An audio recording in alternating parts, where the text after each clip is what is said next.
하나님은 이스라엘 백성들에게 요단강을 건넌 후에 요단에서 가지고 온 12돌을 세워 기념하도록 하셨습니다. 그러나 우리가 생각해 볼 때 기념돌을 세울 필요가 있나 싶습니다. 그 일을 어떻게 잊을 수가 있겠습니까? 그러나 잊을 수 있다. 인간 안에서는 그 일이 가능하다라는 거죠.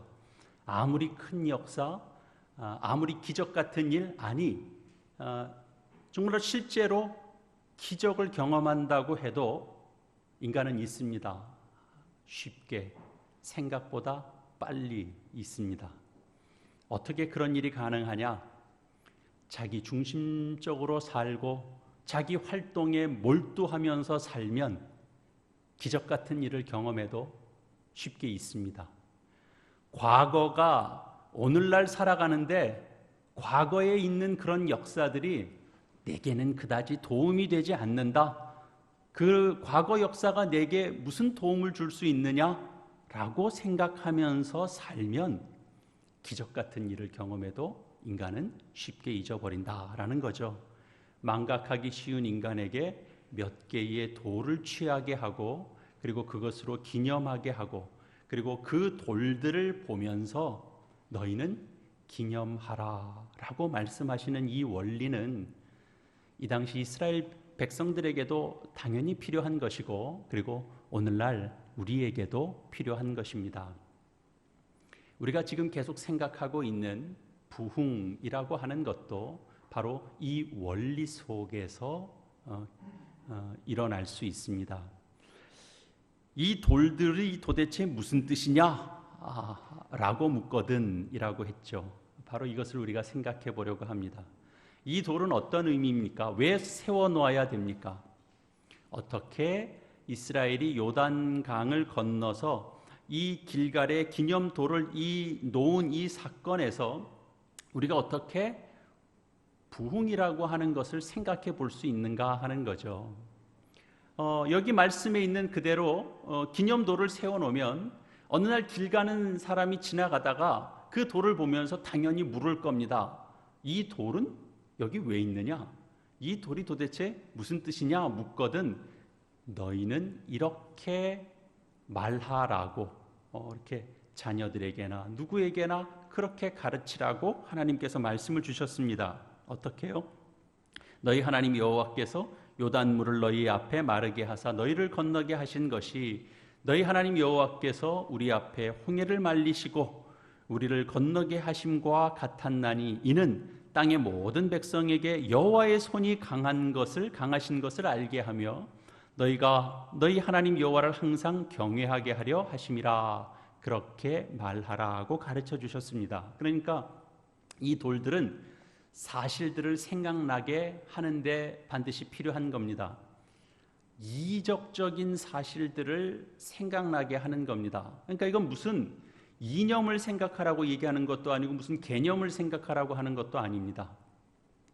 하나님은 이적적인 사실, 그러니까 우리가 지금 생각하고 있는 부흥이라고 하는 것도 결국은 무슨 하나의 이적입니다. 흔한 현상이 아닙니다. 일반적인 현상을 말하는 것이 아니고 아주 예외적인 현상입니다.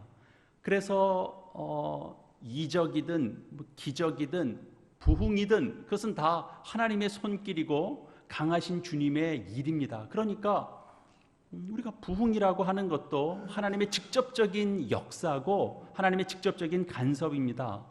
홍해를 가를 수 있는 분은 하나님밖에 없습니다. 그맘때가 되면 항상 물이 차서 넘치던 요단 강물을 멈춰서게 할 수 있는 분도 하나님뿐이십니다. 이 일들은 다 이적들입니다. 그러니까 하나님의 손길 속에서 매우 특별하고 매우 독특한 역사를 상기하도록 시키는 겁니다. 돌들을 세워서. 우리가 생각하는 부흥도 그런 범주에 있는 겁니다. 그러니까 우리가 이 땅의 사람들이 부흥을 만들어내 보려고 노력하고 애쓰는 건 어찌 보면 이런 이해가 부족하기 때문에 나타나는 겁니다. 부흥케 하자, 우리 부흥케 하자 그런 말을 많이들 사용할 수 있습니다. 그러나 사실은 그런 말은 조금 이상한 말입니다.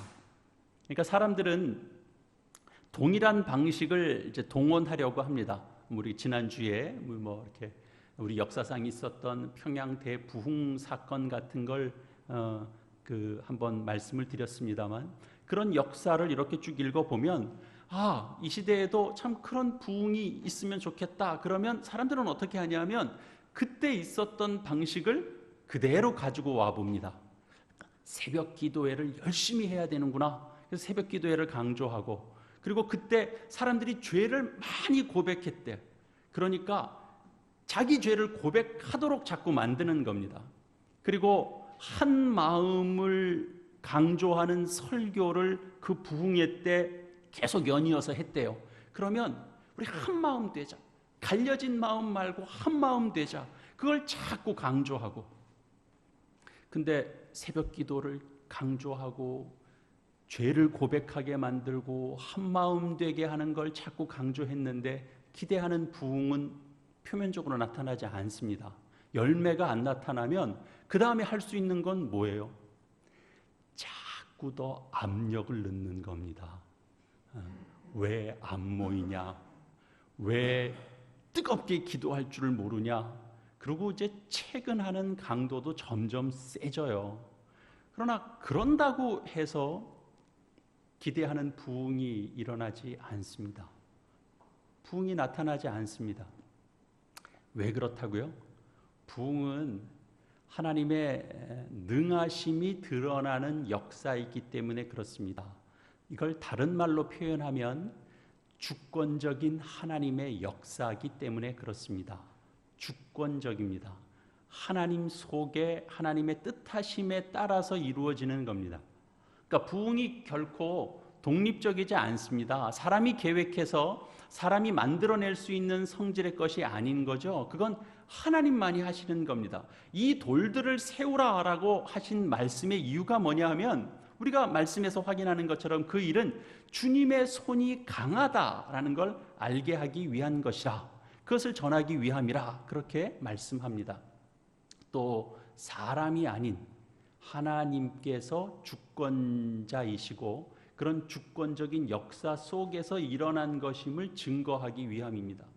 그러니까 이 주권적인 역사적 차원에서 보지 않고 그냥 교회에서 늘 일어날 수 있는 일이라고 그런 성격으로 설명하기 시작하면 그것은 부흥은 아닌 겁니다. 어떤 운동을 해서 일어난 열매를 설명할 수는 있지만, 우리가 보통 역사적으로 일어났던 그 뜨거웠던 어떤 부흥, 성경이 말하고 있는 어떤 사건들에 대한 평가, 그런 것하고는 조금 다른 거죠. 우리가 만일 다른 방식으로 그런 것들을 설명이 가능하다면, 예를 들어서 정말 기도회를 40일을 정해놓고 꾸준히 전교인이 하나도 빠지지 않고 다 참석하고 집중 예배를 정말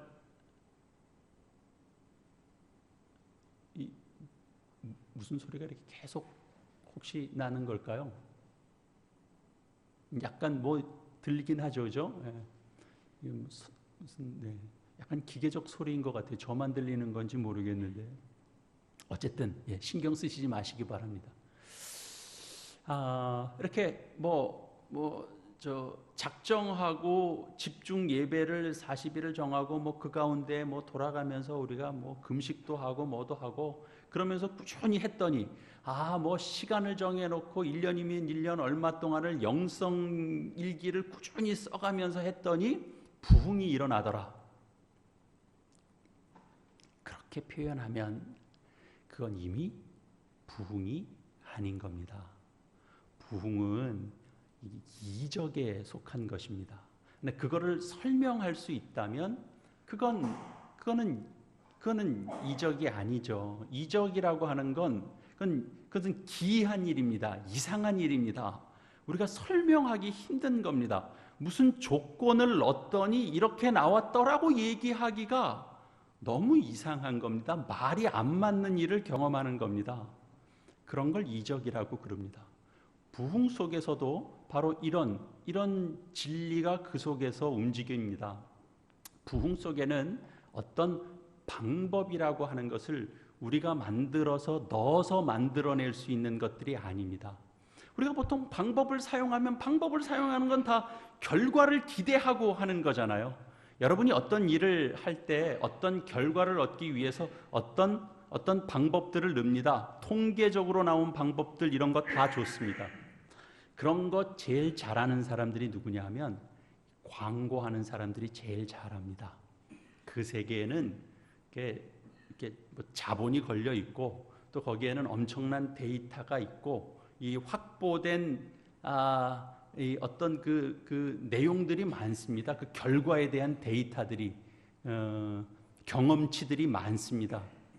그래서 어떻게 광고하고 어떻게 선전하면 어떤 결과를 얻을 수 있는지를 잘 압니다. 그러니까 사람들이 또 거기에 또 이렇게 잘 넘어가기도 하죠. 예. 어떻게 설명하면 어떻게 사람들이 쉽게 그 설명하는 거에 넘어올 수 있다라고 하는 데이터들이 많습니다. 여러분이 무엇을 원하든지 간에 사람들로 하여금 그것을 그렇게 갖고 싶어 하게도 사게도 그렇게 만들 수 있는 것이 이 광고하는 사람들입니다. 우리는 뭐 이 광고가 넘치는 시대에 살고 있죠. 그러니까 우리 스스로도 어떤 암시에 끊임없이 이렇게 영향받고 살 수밖에 없습니다. 눈만 뜨고 귀가 열려 있는 동안에는 우리는 끊임없이 광고 속에서 살고 있기 때문에 그렇습니다. 그러나 부흥에는 어떤 방법도 사용되지 않습니다. 그것이 없습니다. 여러분 스스로 부흥의 이야기 이런 부분들을 읽어보시면 거기에는 미리 준비해서 진행한 게 없습니다. 뭐 예를 들어서 대규모 사람들이 모일 걸 준비해서 막 뭐 밴드를 만들거나 뭐 대규모 성가대를 만들거나 그렇게 했더니 무슨 일이 일어났다 그러는 게 아니고 무슨 광고를 해서 그런 것도 아니고 전혀 준비 없이 무슨 일을 진행하는데 하나님께서 부흥을 일으키십니다. 그런 특별한 방법이 사용되지 않는 차원에서 그렇게 하나님의 역사가 있다라는 거죠. 우리가 사람만 살펴봐도 그렇습니다. 부흥을 일으키는 역사 속의 사람들, 제자들, 갈릴리 그 어촌 마을, 그 촌마을의 어부들입니다. 베드로와 요한. 이 사람들은 학식이 많은 사람들이 결코 아닙니다. 그러나 우리가 사도행전의 기록을 통해서 살펴보면 복음을 앞세우고 나아가서 행한 일들을 보면 우리가 참 설명할 방법이 없는 일들이 있습니다. 성전 미문에 앉아서 나면서부터 걷지 못하던 사람을 손잡아 일으켜서 그래서 걷게 한 그 사건, 이런 거 잘 설명이 잘 안 됩니다. 이걸 이제 어떻게 설명을 하려고 하면 이제 사람들은 예를 들어서 이제 이러는 거죠. 야, 하여튼 그 어부 출신인데 뭐라고 하더니 오른손을 내밀어서 이렇게 손잡고 일으켜 세웠대. 오른손으로 뭘 해야 되는 거래. 그리고 주목해서 바라보라고 그러면서 이렇게 눈을 서로 마주쳤대. 그러면 눈을 마주쳐야 무슨 일이 일어나지 눈 안 마주치면 그런 일 안 일어난다고 얘기하는 거예요. 손은 오른손을 사용하고 주목하라고 얘기하고 그리고 이제 나사렛 예수 그리스도의 이름으로 일어나 걸어라. 그렇게 이제 말했다는 거죠.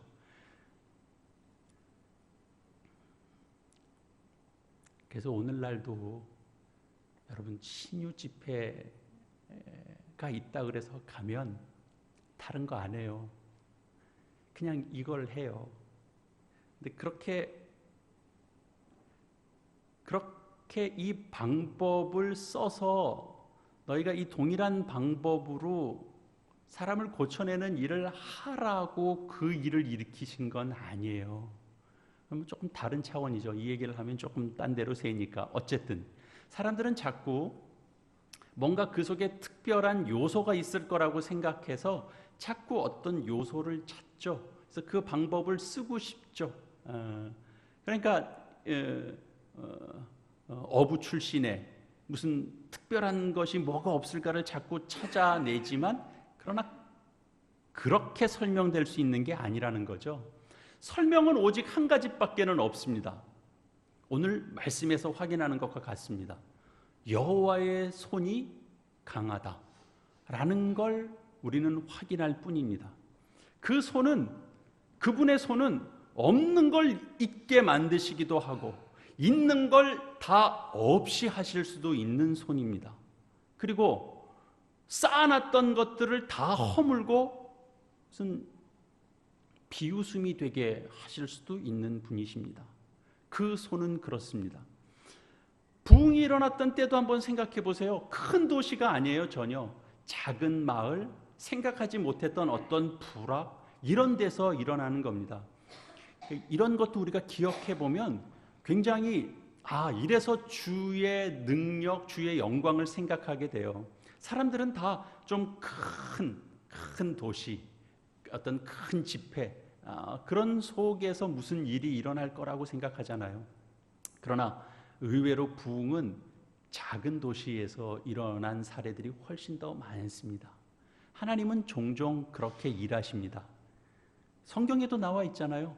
하나님께서 그분의 아들을 이 세상에 보내실 때도 예루살렘에서 태어나게 하신 게 아니고 베들레헴, 그 작은 고을에서 태어나게 했습니다. 베들레헴은 유다의 여러 성들이 있는데 그 성들 중에 가장 작은 성이었습니다. 하나님 일하실 땐 이런 방식이 담겨져 있습니다.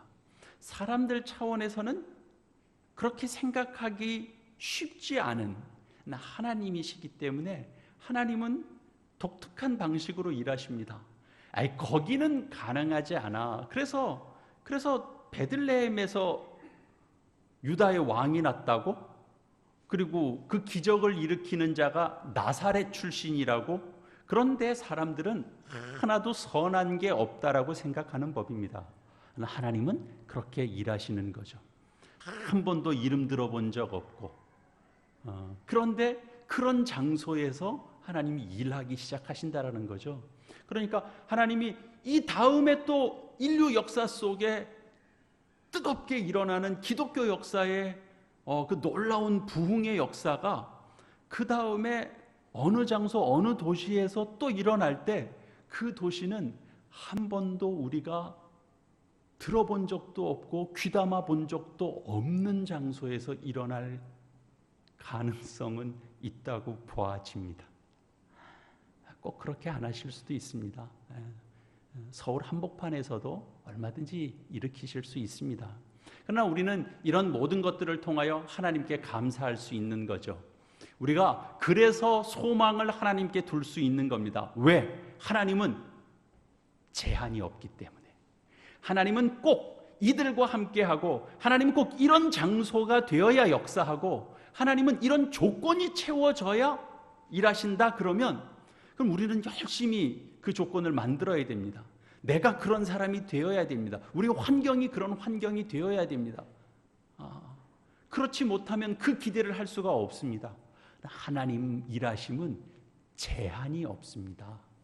그래서 우리가 소망이 있는 거죠. 하나님이 우리를 들어서 일하실 수 있고, 하나님이 누군가를 통해서도 하나님께서 일하실 수 있다라고 생각하면 우리는 어느 사건도 소홀하게 대할 수 없고, 어느 한 사람도 귀중하게 보지 않을 수가 없는 겁니다. 다 소중한 겁니다. 하나님의 주권적인 일은 우리가 어떤 방법으로 설명할 수가 없는 거죠. 그렇게 하나님께서 일하시는데, 하나님께서 일하시는 부흥 속에는 이게 압도적인 성격도 있어요. 이 돌이 무슨 뜻이냐라고 물으면 그 돌들이 거기 있는 걸 이스라엘 자손들에게나 우리에게나 주의 손이 강하다는 걸 말해주기 위함으로 그 돌이 있다고 그랬습니다. 언제나 같은 일이 일어나는 건 아닙니다. 늘 다르게 일어날 수 있습니다. 그러나 언제나 똑같은 건 있습니다. 하나님께서 일하시고 하나님께서 부흥의 역사를 주실 때는 주의 손길이 참으로 강하다라는 고백이 일어나는 건 언제나 똑같습니다. 현상과 장소와 사람과 일어나는 방식과 준비된 양상들은 다 다를 수 있는데, 그러나 언제나 동일한 것, 그 고백이 있다는 거죠. 주의 손길은 강하다. 주의 손길은 놀랍다. 참으로 설명하기가 힘들다. 참으로 이적적이다. 놀랍다. 그 고백은 있다라는 거죠. 우리 지혜로 다 알 수 없는, 여러분, 이런 이적의 존재, 이적의 가능성, 이런 것들을 여러분은 얼마나 믿고 사십니까? 여러분은 하나님께서 임하셔서 우리가 할 수 없고, 우리가 설명할 수 없고, 우리가 준비하지 못했고, 우리가 통제할 수 없이 하나님께서 부어주시는, 설명하기 힘든 일을 지금도 하나님께서는 하시고 있다는 사실에 대해서 여러분은 얼마나 신뢰하고 있고 믿음을 가지고 있습니까? 여러분은 얼마나 그런 일들을 갈망하십니까? 그런 일들이 다시 있을 것이라고 생각하고, 그리고 그런 일들을 위해서 여러분들은 마음에 담아 기도하십니까? 기도하실 수 있겠습니까? 주권적인 이 역사, 하나님의 부흥의 역사에는 압도적인 성격이 있습니다. 지금도 주께서 그 일을 행하시면 교회에 속한 주의 백성들이 놀랄 뿐만 아니라 밖에 있는 사람들도 주목하고, 아니 도대체 그 일은 어떻게 일어난 일인가를 묻게 될 겁니다. 그렇게 압도되는 거죠. 그런 것들이 이 돌들을 세워놓은 의미가 됩니다. 부흥을 생각하고 마음에 담고 기도할 수 있기를 바라는 것이 바로 여기에 있는 거죠. 하나님은 그렇게 하실 수 있습니다. 우리 모두가 다 함께 모여서 하나님께 기도하고 간구하고, 또 하나님의 손길 속에서 우리가 생각하지 못하고 우리가 기대하지 못했던 그런 부흥의 은혜들이 일어날 수 있기를 하나님께 기도할 수 있어야 되는 거죠. 하나님께 간청할 수 있어야 되는 거죠. 하나님의 역사를 소원하고 갈망할 수 있어야 되는 거죠. 그냥 내가 뭘 체험하기 위해서, 내가 한번 체험하면 나도 좀 뜨거워질 텐데, 그런 것 때문에 우리가 간청하는 게 아니라 하나님의 강하신 손이 알려지고, 그리고 그분의 위대하신 이름이 선포되고, 그리고 사람들 가운데서 높아지는 일을 위해서 우리는 기도하고 간구할 수 있어야 된다는 거죠. 그래서 우리가 한 가지 더 생각해 볼 것은, 이것은 하나님의 영광에 관한 것입니다. 성경을 통해서 아는 것처럼 이스라엘만이 하나님의 그 영광을 나타내도록 그렇게 부름받았습니다. 세상의 다른 민족들은 다 그들이 섬기는 자신들의 신들이 있었습니다. 이스라엘의 하나님을 그들이 알지 못했고, 이스라엘의 하나님 여호와를 그들이 섬기거나 받들거나 믿지 않았습니다. 그러나 하나님께서는 그 이스라엘 백성들을 이제 선택하셨죠. 그래서 그들이 이제 민족을 이루게 했고, 그리고 그들을 통해서 하나님 자신의 영광을 나타내고자 했습니다. 이스라엘 백성들을 통하여 하나님의 존재가 드러나도록 하신 거죠. 그 일을 위하여 이스라엘이 서 있는 겁니다. 이스라엘의 역할은 그런 겁니다. 이스라엘은 처음부터 하나님을 드러내는 존재들로, 하나님의 영광을 드러내는 존재들로 그렇게 서 있는 겁니다. 다른 민족들은 보고 어떻게 했냐면 언제나 비웃고 조롱했습니다. 그래서 이스라엘 민족들이 이렇게 싸우고 전쟁하고 그럴 때마다 패배하고, 또 나약해 보이고, 그리고 또 어떤 사람이 고통 중에 빠져 있고, 그런 걸 볼 때마다 늘 이방 민족들은 그렇게 말했습니다. 너희 하나님은 도대체 어디 있느냐? 너희가 그렇게 자랑하고 외치고 앞세우던 너의 하나님은 도대체 어디 있느냐? 그렇게 떠벌려 자랑하던 그 하나님이 도대체 어디 있느냐? 그 하나님의 권능과 능력이 도대체 어디 있느냐? 그렇게 조롱했죠. 그러니까 하나님께서 이 놀라운 역사를 일으키시는 그 첫 번째 이유는 결국은 이 모든 민족들 앞에서 여호와의 손이 강하다라는 사실을 알게 하려는 데 있습니다. 하나님은 하나님 스스로 자신을 변호하십니다. 하나님의 능력과 하나님의 주장을 하나님께서 또 펼쳐 가십니다. 그래서 어떤 사람들이 이렇게 보고 이건 하나님의 손길이라고 밖에는 설명하지 못할 그런 일들을 보면서 이제 그 일들에 사로잡히는 일들을 경험하게 되는 거죠. 그러니까 우리의 1차적인 그 어떤 이유와 목적은 내가 겪는 체험보다 더 우선하게 하나님의 영광, 하나님의 능력, 하나님의 이름, 하나님의 명예 때문에 우리가 서 있는 겁니다. 그래서 이런 점을 우리가 분명하게 해야 됩니다. 신앙이라는 것이 내 문제, 자기 문제를 해결해 주는 것만으로 찾으려고 애쓰는 그런 우리의 노력들도 있고 그런 사람들도 있는데, 교회가 교회 문제만을 해결하기 위하여 주를 찾는 경우들이 있을 수 있는데, 그러나 자기 문제, 개인 문제, 교회 문제보다 더 중요하고 더 우선하는 것은 하나님의 영광이어야 합니다. 여러분들은 자기 문제 때문에 속상하고 슬퍼해 본 적 있으시죠? 그렇습니다. 속상하고 슬퍼하고 막 울기도 하고 그렇습니다. 내 문제 때문에. 하나님의 이름이 망령되이 불려지고 하나님의 이름이 욕되게 일컬어지는 것을 보면서는 우리는 얼마나 마음 아파하기도 하고 고통스러워하기도 하느냐 하는 거죠. 경건치 못한 세태가 이 세상을 더 강하게 쥐고 있는 것들을 보면서 우리는 얼마나 마음 아파하는가 하는 거죠. 사람들이 하나님의 강하신 손길과 역사를 기록한 성경책을 보면서 무슨 사건들을 얘기하면 공석에서나 사석에서나 조롱하는 투로 말하고, 그리고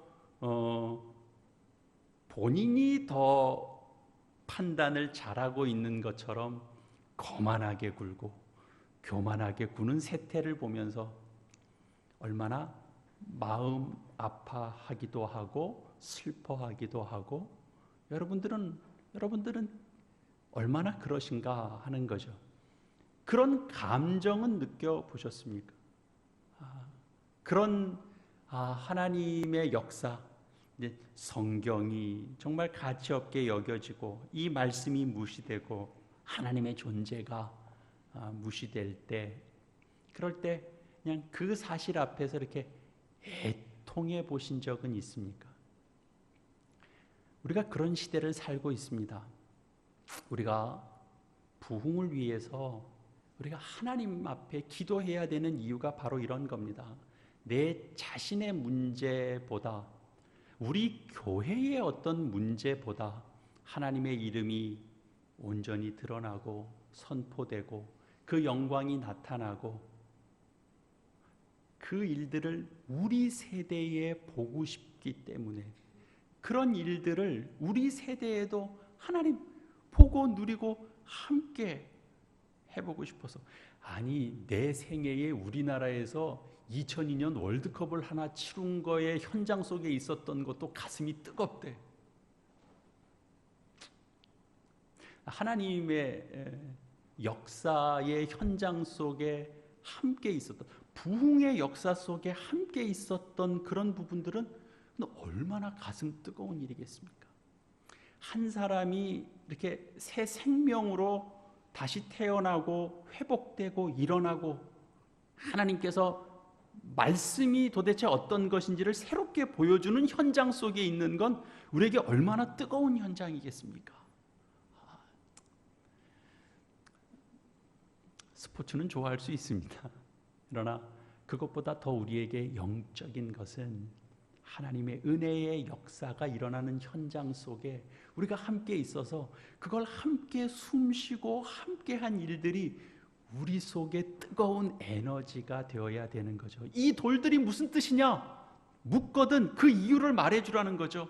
이 땅 모든 백성에게 여호와의 손이 강하다는 것을 알게 해주고 너희가 너희 하나님 여호와를 항상 경외하게 하려는 것이다 라는 겁니다. 그 영광을 나타내고 그 밖에 있는 사람들조차도 잠잠케 하는 그 일들을 위하여 여기 이 돌들을 세운다라는 겁니다. 부흥은 언제나 이런 목적을 향해서 있었고 그리고 그 목적하심을 그때그때 성취해 왔습니다. 부흥은 밖에 있는 사람들, 기독교에 대하여 적대감을 가지고 있는 사람들에게도 관심을 갖게 하는 역사들을 일으켰습니다. 전부가 아니라도 상관없습니다. 왜냐하면 부흥은 하나의 역사적인 사건이고 그리고 그것은 이적적인 것이고 그것들을 통해서 참 이게 도대체 어떻게 해서 이렇게 일어난 일인지를 잘 모를 만큼 그런 것들을 바라보게 하고 그래서 잠깐 하던 일을 멈춰서서 이게 도대체 무슨 일인가 어떤 일인가 라고 생각하게 만드는 겁니다. 그런 성격이 있는 겁니다. 오늘은 우리 이제 장례를 치르셨던 가정들이 각각의 좀 이유가 있어서 오늘 함께 참여하지를 못했습니다. 다음 주에는 이제 다 함께 오실 겁니다. 전 집사님은 내일 좀 간단한 수술이지만 입원을 미리 하셔서 조절하셔야 되는 부분이 있어서 오늘 입원을 일찍 하셨고 박보경 집사님은 묘소를 한 번 더 다녀오시는 일 때문에 가족들하고 같이 움직이신 걸로 알고 있습니다. 어쨌든 장례를 치르면서 다시 한 번 더 극명하게 보는 거죠. 저희들끼리 하는 얘기입니다만 그 집안에 장소는 믿음 생활을 하지 않습니다. 와서 예배를 한번 드리는 것까지는 괜찮은데 우리 어머님 장례가 무슨 교회 주관으로 교회장으로 치러지는 건 좀 싫어하셨습니다. 반대를 좀 하셨습니다. 조금 설명을 하면 금방 그냥 그러면 알았다. 그게 아니라 좀 고집을 좀 피우셨습니다. 그러나 이제 받아들이셨죠. 그래서 장례를 치렀습니다. 어떻게든 예배하는 현장에 앉혀보고 싶어서 노력했는데 글쎄 제 기억에는 첫 예배 때는 자리하지 않았던 걸로 제가 기억합니다. 잠시 자리를 피하셨던 것으로 기억합니다. 그러나 그렇게 입관 예배, 발인 예배, 하관 예배 치르는 동안에 그냥 계속 도망만 가 있을 수는 없는 법입니다. 언제는 한번 붙들려서 그 자리에 있을 수밖에 없죠. 어쨌든 함께 하면서 장례를 치렀습니다. 그리고 모든 장례가 다 치러지고 하관을 다 마치고 내려오셨을 때는 제가 며칠 같이 있으면서 봤던 얼굴 중에 가장 환한 얼굴을 봤습니다. 저한테 이렇게 감사를 표하는 것도 그냥 정말 진심을 담아서 하는 감사였고 함께 있었던 교인들 앞에서도 정말 진심을 담은 그런 감사를 전해 주셨습니다. 태풍 예고가 있는 속에서 치른 장례임에도 불구하고 무난히 어찌 보면 최적의 날씨 속에 해는 없고 흐릿하니 바람만 살살 부는 기가 막힌 그런 환경 속에서 장례도 치러내는 걸 보고 물론 그 말이 그저 인사로 하는 말일 수 있습니다. 목사님께서 기도 많이 해주셔서 장례가 잘 마무리된 것 같습니다는 그저 인사였을지 모르죠. 앞으로 그분의 인생이 어떻게 될지 저는 모릅니다. 그러나 제가 분명하게 얘기할 수 있는 건 그건 거죠. 그가 살아온 인생 속에 잠시 멈춰 생각해 볼 수 있는 시간은 충분히 됐다라는 것입니다. 그런 일들로 하나님은 일하십니다. 그분이 하나님 앞에 나오게 될지 저는 장담할 수 없습니다.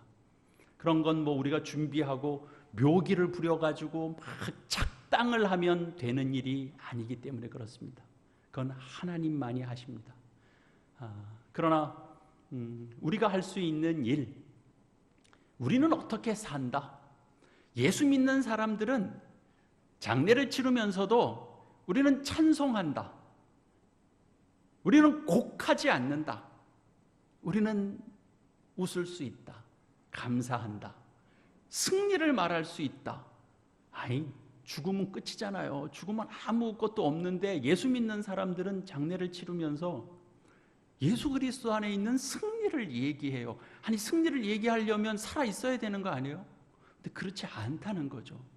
도대체 이 사람들은 뭐냐? 그런 걸 우리는 세상 앞에 드러내는 거죠. 그래서 너희로 하여금 여호와 하나님을 영원토록 경외하게 하려 하심이라 라는 거죠. 그런 겁니다. 이스라엘 백성들을 광야로 인도하시면서 끊임없이 하나님은 충분히 하나님 되심을 나타내 보였습니다. 그러나 그 백성들은 끊임없이 다른 데를 봤습니다. 다른 신들도 흘깃흘깃 보고, 그래서 조금이라도 다른 신이 좀 더 도움이 될 것 같으면 늘 하나님 자리에 다른 신도 끌고 와서 그 자리에 같이 뒀습니다. 우리가 아는 것처럼 이스라엘 백성들은 단 한 번도 하나님을 부정한 적이 없습니다. 그러나 수도 없이 다른 신들을 하나님과 같이 섬겼죠. 오늘날 교회가 필요한 건 바로 이런 겁니다. 우리가 각자 겪는 여러 문제들 속에서 살아계신 하나님이 우리 가운데 계신다라는 사실을 우리는 인식하며 살아야 하는 거죠. 우리가 그것을 인식하지 못합니다. 오늘 우리가 본 말씀 앞에 3장 10절에 이런 말씀이 있습니다. 3장 10절입니다.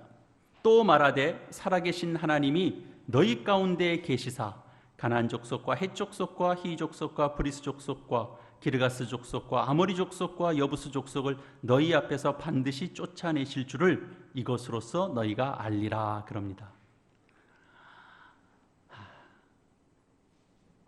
이런 말씀이 왜 있는 걸까요? 지금 나열하고 있습니다. 나열하고 있습니다. 족속들을 나열하고 있습니다. 한 족속이 아니라 여러 족속이 있다고 해도 너희는 두려워할 게 없다. 그들은 사실 아무것도 아니다 그러는 겁니다. 그러나 앞선 정탐꾼들이 정탐했을 때는 그냥 큰 족속 하나만 보고도 두려워서 떨었습니다. 야, 왜 하나님이 우리를 저기를 약속의 땅, 야, 약속의 땅 아니야. 거기는 우리는 안 돼. 너무 커. 야, 우리랑 체격이 비교가 안 돼. 여기 이제 여호수아를 지도자로 해서 요단강을 건너 들어갈 때는 그 족속들을 쭉 나열합니다. 걱정하지 마라. 이 족속 저 족속 하나하나 문제 다 나열해도 그건 문제가 되지 않는다라는 겁니다. 그 세력을 일부러 나열시키는 겁니다. 오늘날도 우리는 늘 그 얘기하죠.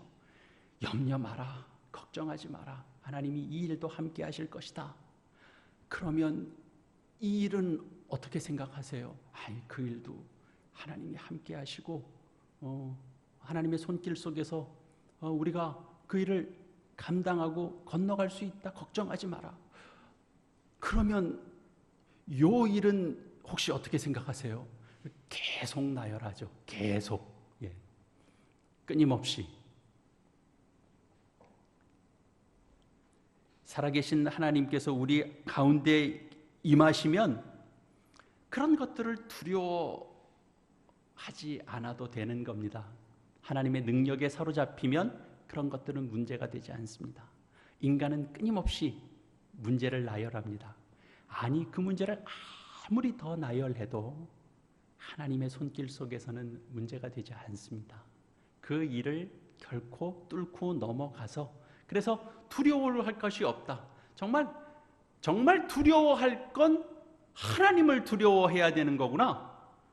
하나님을 두려워하면 내가 두려워하던 것들이 두려워지는 것이 아니구나. 그런 것들을 경험케 하시려고 오늘날도 끊임없이 나열시킵니다. 성경이 우리에게 나열시킵니다. 우리의 현실이 우리에게 끊임없이 나열시킵니다. 그러나 그런 것들은 두렵지 않다. 두려워할 자는 하나님이시다. 그걸 우리에게 말씀해 주는 겁니다.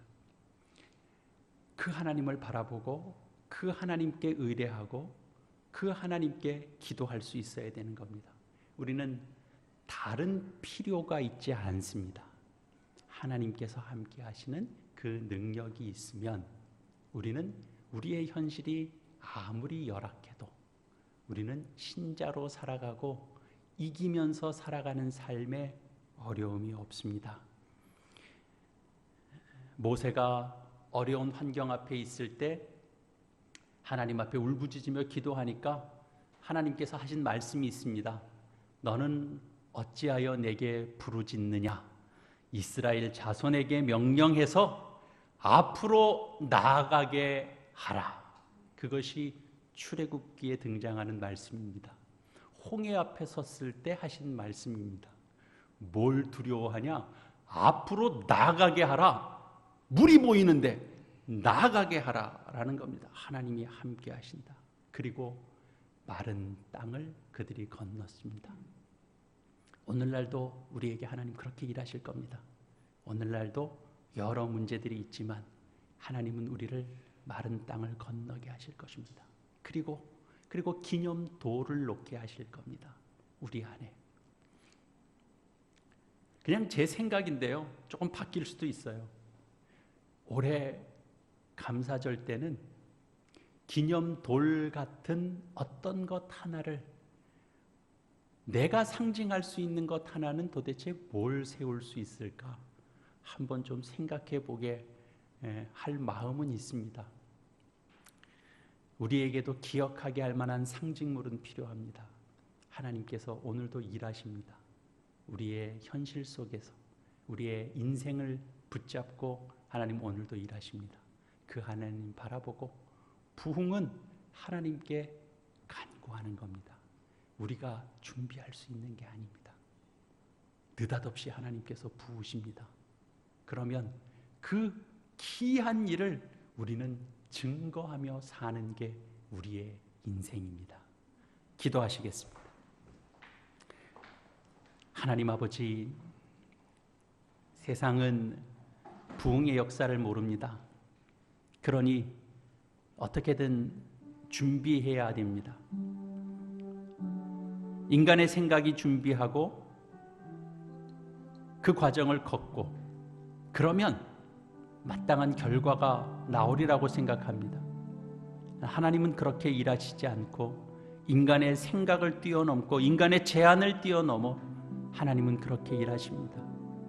하나님의 손길 속에 우리가 붙잡혀 있음을 알고 우리의 삶의 지점마다 기념돌을 놓게 하는 것처럼 우리의 삶의 지점마다 기억할 수 있는 어떤 사건들을 우리 속에 담게 해주십니다. 그 일은 우리의 연약함과 우리의 부족함과 그러나 그 속에서도 일하시는 하나님의 통치를 우리로 하여금 기억하게 하시기 위하여 오늘도 하나님은 하나님의 역사를 일으키시고 우리에게 그 사건을 기억하라 하십니다. 있는 존재니까 하나님의 놀라운 은혜를 경험하고도 쉽게 잊어버리는 존재니까 하나님, 우리가 그럴 수 있음을 우리가 잘 압니다. 그러니 하나님, 이 시대에 우리도 기념돌을 세워 늘 기억하고 기념하고 상기하고 마음에 담고 하나님이 그렇게 일하셔서 우리의 인생을 붙들어 주신 것 놓치지 않고 살아가는 주의 백성들 되게 하여 주시옵소서. 그리하여 그것으로 하나님의 강하신 손길과 영원하신 하나님을 경외하는 우리의 신앙 인생 되게 하여 주시옵소서. 예수님의 이름으로 기도합니다. 아멘.